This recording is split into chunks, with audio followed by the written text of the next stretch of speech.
Urea, DAP સહિતના ખાતર સબસિડીવાળા મેળવવા માટે સરકારે હવે નવી સિસ્ટમ ચાલુ કરી છે ને એ સિસ્ટમ છે ઓનલાઈન તમારા મોબાઈલ ફોનમાંથી રજિસ્ટ્રેશન. સૌથી પહેલાં તમારા મોબાઈલ ફોનમાંથી રજિસ્ટ્રેશન કરવાનું છે ને ત્યારબાદ છે તમને ખાતર મળશે મિત્રો. તો આજના વિડીયોમાં એ ઓનલાઈન રજિસ્ટ્રેશન કઈ રીતે કરવાનું ને કયા-કયા ડોક્યુમેન્ટની જરૂર પડશે એની સંપૂર્ણ માહિતી લેવાની છે.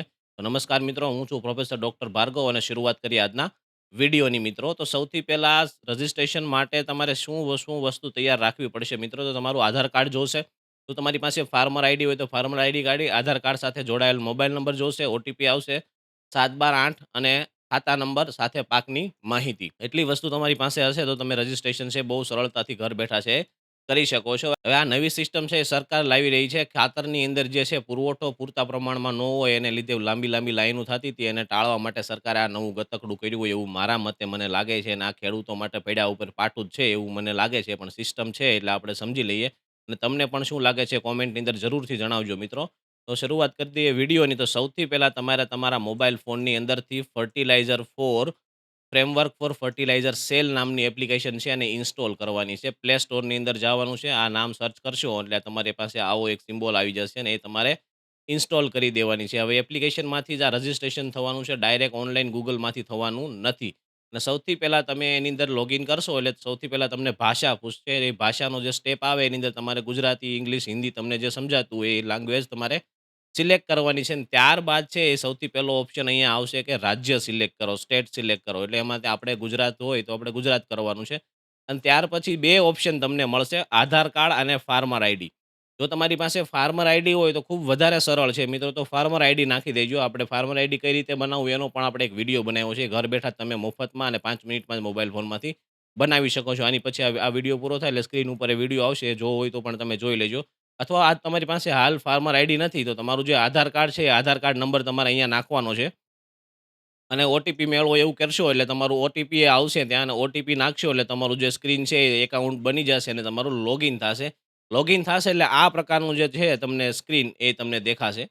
આ સ્ક્રિપ્ટની અંદર તમારી ક્રોપ સિલેક્શન અહીંયા છે કે ઇલેક્શન પછી ઝડપી સેવાઓ માટે અહીંયા છે. તમે જે લિંક કરશો ખેતી એ તમને અહીંયા બતાવશે.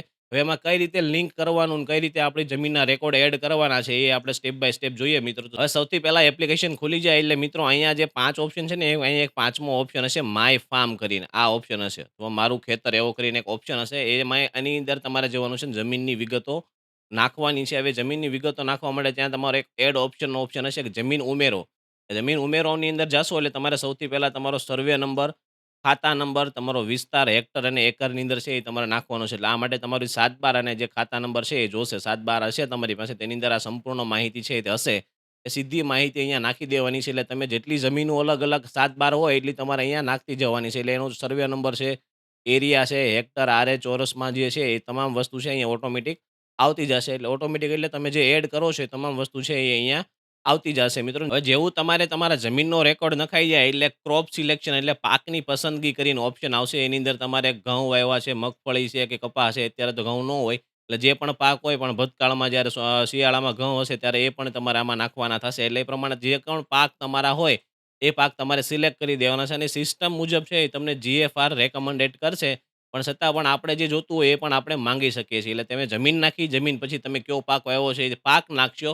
એ પછી તમારી જે ડિમાન્ડ નોંધાવવાનો હશે અહીંયા ઓપ્શન આવશે કે માંગ નોંધાવો, ડિમાન્ડ રજિસ્ટ્રેશન કે તમારે કયું ખાતર જોઈએ છે. તો એ પ્રમાણે તમારે યુરિયા, ડીએપી, એનપીકે તમારે જે પણ ખાતર જોઈએ છે એની કેટલી થેલી જોઈએ છે એ પણ તમારે અહીંયા નાખવાનું અને પછી જે તમારે છે એને ઓકે આપવાનું છે. એટલે કે સૌથી પહેલાં તમારું પોતાનું રજિસ્ટ્રેશન થશે આધાર કાર્ડ અને ફાર્મર આઈડીથી. પછી બીજા સ્ટેપમાં છે એ તમારે ગુજરાત સ્ટેટ છે એ તમારે સિલેક્ટ કરવાનું છે. પછી તમારે જમીનની વિગત નાખવાની છે. જમીનની વિગત નાખ્યા પછી પાકની વિગત નાખવાની છે. પાકની વિગત નાખ્યા પછી તમારે કયું ખાતર અને કેટલી થેલી જોઈએ છે એ તમારે અહીંયા નાખવાનું છે. અને આ રજિસ્ટ્રેશન થઈ જશે એની પછીનો સ્ટેપ આવશે તમારે નજીકનો કયો એરિયા છે જ્યાંથી તમને ખાતર મળી રહ્યું છે.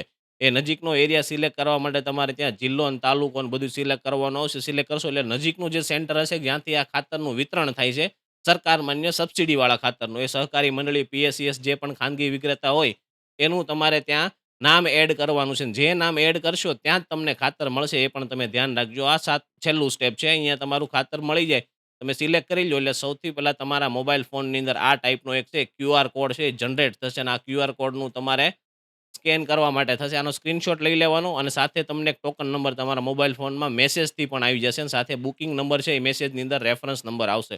સરકારે તો એવું લખ્યું છે કે 3 દિવસમાં ખાતર મેળવી લેવાનું રજીસ્ટ્રેશન થાય પછી. પણ એ પુરવઠા ઉપર ડિપેન્ડ છે. તમે રજીસ્ટ્રેશન કરાવ્યું ને પુરવઠો જ નથી તો 3 દિવસમાં ક્યાંથી ખાતર લેવા જાઓ. એટલે તમારે છે એ પહેલા ત્યાં તપાસ કરવી પડશે ને એ પ્રમાણે છે એ ખાતર લેવા જવાનું છે. આ એપ્લિકેશનમાં એક નવો ઓપ્શન તમને મળશે માય ઓર્ડર એટલે કે તમારો ઇતિહાસ એમાં તમે કેટલું ખાતર રજીસ્ટ્રેશન કરાવ્યું છે, કેટલું ખાતર લીધું છે, રીબુકિંગ કરાવવું છે, કેન્સલ કરાવવું છે, ખાતર રજીસ્ટ્રેશન કરવા તમામ ઓપ્શન છે એ એપ્લિકેશનમાં મળશે પણ એ તમારે જરૂરિયાત હોય તો જ એ બધી એપ્લિકેશન ઉપયોગ કરવાની છે મિત્રો. હવે ખેડૂત મિત્રો આ હતી આખી સિસ્ટમ જેની અંદર તમારે આખું રજીસ્ટ્રેશન કરીને ખાતર કઈ રીતે મેળવવું એની આપણે માહિતી લીધી છે. જોકે આ સિસ્ટમ બહુ અટપટી છે. અટપટી એટલા માટે છે કે અભણ ખેડૂતો છે આપણા ગુજરાતના મોટા ભાગના કે જે એન્ડ્રોઈડ ફોન, સ્માર્ટફોન પણ વાપરતા નથી એની માટે આ ખૂબ જ મુશ્કેલ કામ છે. એને કોકને 100-200 જેના રજીસ્ટ્રેશન કરાવવું પડશે જે ખોટી વાત છે. એટલે તમને આ સિસ્ટમ કેવી લાગી છે એની વિશે કોમેન્ટ મારજો. જરૂરિયાત વ્યક્તિને આ વિડીયો મોકલજો અને આવા જ વિડીયો માટે આપણી ચેનલને સબસ્ક્રાઇબ કરી લેજો. હું છું પ્રોફેસર ડોક્ટર ભાર્ગવ અને મળીએ ફરીવાર આવા જ વિડીયો સાથે. નમસ્કાર મિત્રો.